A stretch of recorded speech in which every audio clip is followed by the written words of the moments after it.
Friends, welcome to my YouTube channel.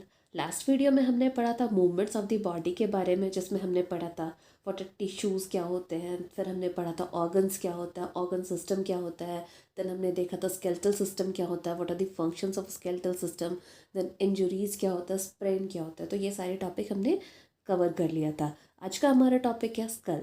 तो हम जानते हैं कि हमारे पूरी बॉडी में जितने भी बोन्स होते हैं उसमें सबसे हार्डेस्ट बोन जो होता है वो हमारा स्कल बोन होता है।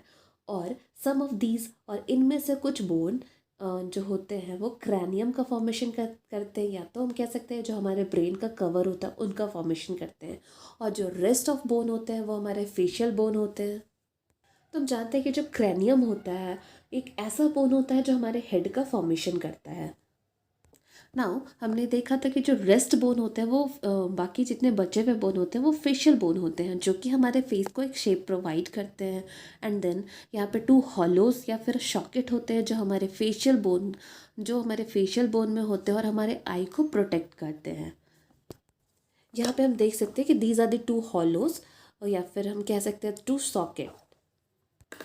नाउ हमारे स्कल में जितने भी बोन होते हैं except the bone which forming our lower jaw, यही जो हमारा लोअर जॉ बोन होता है यही सिर्फ एक ऐसा बोन होता है हमारे पूरे स्कल में जो मूवेबल होता है, और इनके हेल्प से बाकी जितने भी बोन होते हैं वो फिक्स होते हैं। और इस लोअर जॉ बोन के हेल्प से ही हम खा सकते हैं, बोल सकते हैं।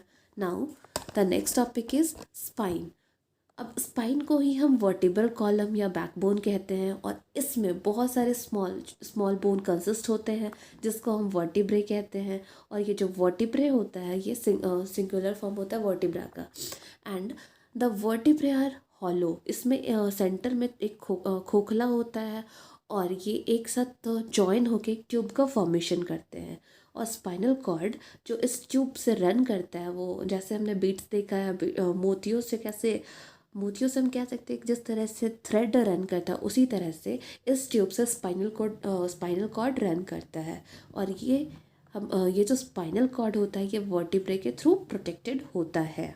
नाउ यहाँ पे हम फिगर 10.4 में देख सकते हैं, ए में रिंग लाइक वर्टिब्रा, ये जो है ये वर्टिब्रल कॉलम का फॉर्मेशन कर रहा है, दिस वन।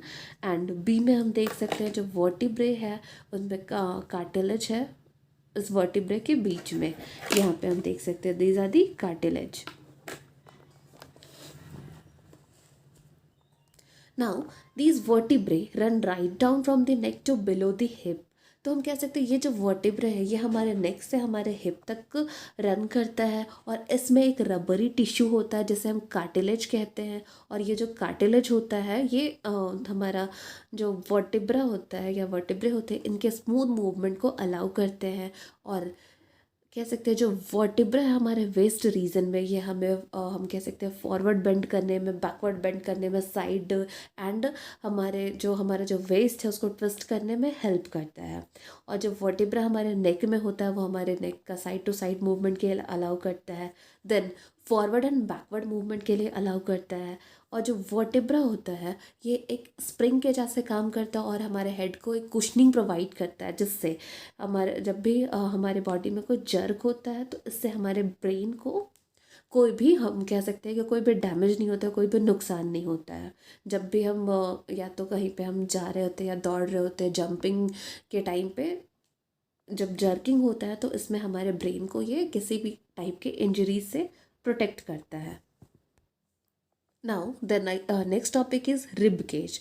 तो हम देखते हैं जो हमारा सेंटर ऑफ चेस्ट होता है, तो यहाँ पे हम कह सकते हैं running through the centre of chest is the breast bone और स्टेर्नम।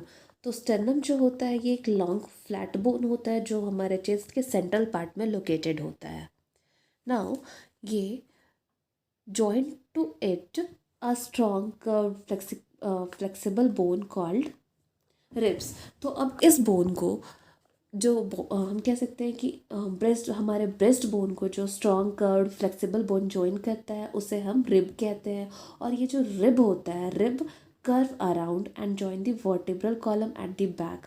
और ये जो रिब होता है ये कर्व होकर हमारे वर्टिब्रल कॉलम को बैक में जॉइन करता है और हमारे लंग्स को, हार्ट को एक प्रोटेक्टिव कवर प्रोवाइड करता है। और इस कवर को हम रिब केज कहते हैं। और ये जो रिब केज होता है हमारे स्टर्नम से ऐसे कनेक्ट होता है जिससे जब हम ब्रीद करते हैं तो रिब केज हमारे लंग्स को एक्सपेंड होने के लिए अलाउ करता है। और जब हम ब्रीद आउट करते हैं तो ये हम कह सकते हैं कि हमारे लंग्स को कॉन्ट्रैक्शन के लिए अलाउ करता है। Now the bone of the shoulder, arm and hand. तो you can feel the collar bone quite easily on the either side of the neck quite often. तो जब हम देखते हैं कि जब हम अपने नेक के साइड में हम टच करते हैं अपने शोल्डर को, तो वहाँ पे हम देख सकते हैं कि हमें नीचे में कॉलर बोन फील होता है, टच होता है। तो जितने भी कॉलर बोन होते हैं वो शोल्डर ब्लेड से अटैच होते हैं और ब्रेस्ट बोन से अटैच होते हैं। और जो shoulder blade and collar bone not only ये सिर्फ हमारे शोल्डर को शेप प्रोवाइड नहीं करते हैं, बल्कि ये हमारे आर्म के मूवमेंट में भी सपोर्ट करते हैं, हेल्प करते हैं। अब ये जो आर्म होता है, आर्म, इसमें भी दो पार्ट होता है, एक upper arm and second one is four arm. तो यहाँ पे हम फिगर 10.5 में देख सकते हैं, यहाँ पे हम देख सकते हैं this is our collar bone.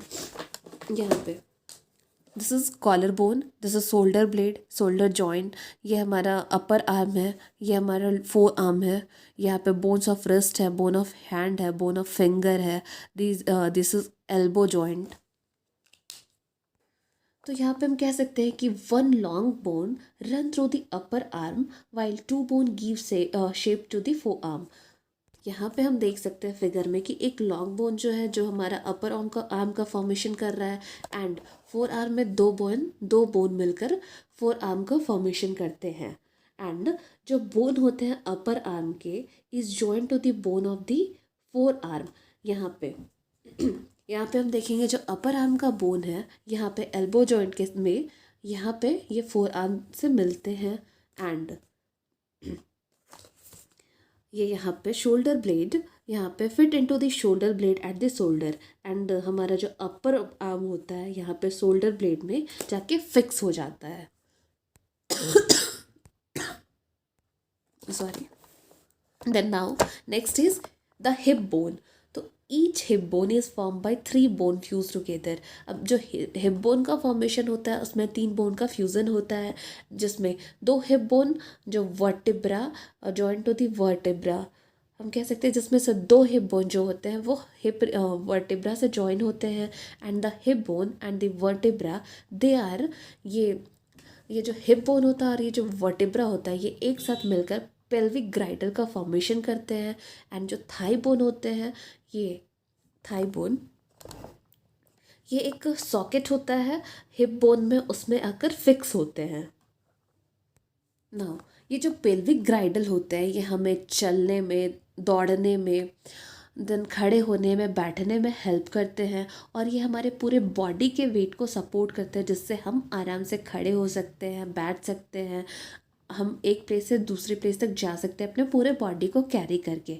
Now the next topic is the bones of the leg and foot. तो वन लॉन्ग बोन, एक लॉन्ग बोन जो होता है वो वो रन करता है हमारे थाई तक, each thigh, and one end of each bone is attach to the hip bone. और इस बोन का एक एंड जो हमारे हिप बोन से अटैच होता है और जो दूसरा बोन होता है वो हमारे नी से अटैच होता है। और thigh bone are the largest bone in the body. हम कह सकते हैं हमारा जो थाई बोन होता है ये हमारे पूरे बॉडी में सबसे लार्जेस्ट बोन होता है ना। यहाँ पे हम देख सकते हैं ये हमारा हिप बोन है, दिस इज़ हमारा थाई बोन। ये हमारा थाई बोन आके नी पे जॉइंट हो रहा है। और यहाँ पे हम देख सकते हैं ये जो 2 बोन है ये हमारे लेग के बोन है। नाउ हम देख सकते हैं कि each leg has 2 bones joint to the thigh bone at one end. तो हम कह सकते हैं हमारा जो लेग बोन होता है उसमें 2 बोन होते हैं और ये एक तरफ से हमारे थाई बोन में अटैच होते हैं और दूसरी तरफ से एंकल में अटैच होते हैं। और ईच एंकल, और जितने एंकल होते हैं उसमें और ये जो हमारा एंकल होता है ये छोटे छोटे बोन से मिलकर बना होता है, और इसमें 5 बोन अटैच होते हैं हमारे फूट के, और ये जो 5 बोन ऑफ द फूट ये हमारे टो बोन से अटैच होते हैं। और जितने भी टो होते हैं, बिग टो को छोड़कर इसमें 3 बोन होते हैं सब में, एक्सेप्ट टो बोन। और जो बिग टो होता है उसमें सिर्फ 2 बोन्स होते हैं। यहाँ पे हम देख सकते हैं कि यहाँ पे हम देख सकते हैं ये जो है bone of foot, bone of ankle, tendon, ligaments and bone of the big toe. Now देखेंगे जो हमारा फूट का बोन होता है और एंकल का बोन होता है वो इस तरीके से अरेंज होता है, अरेंज होके एक आर्क ब्रिज का फॉर्मेशन करते हैं, आर्क या फिर एक ब्रिज का फॉर्मेशन करते हैं। और ये जो आर्क होता है ये हमारे बॉडी को खड़े होने में, चलने में, दौड़ने में हेल्प करता है। और ऐसे लोग जिनका आर्क, जिनके हम कह सकते हैं कि कह सकते हैं फूट में आर्क का फॉर्मेशन नहीं होता है, तो हम कह सकते हैं दे हैव फ्लैट फूट। इसीलिए जिनके हम कह सकते हैं जिनके पैर में आर्क का फॉर्मेशन नहीं होता है उनका फ्लैट फुट होता है। और because of that flat foot they find it difficult to walk और run for long stretches. Now उम्मीद करती हूँ आपको आज का मेरा वीडियो पसंद आया होगा। अगर आपको वीडियो पसंद आया तो लाइक, शेयर एंड सब्सक्राइब करें। Thank you.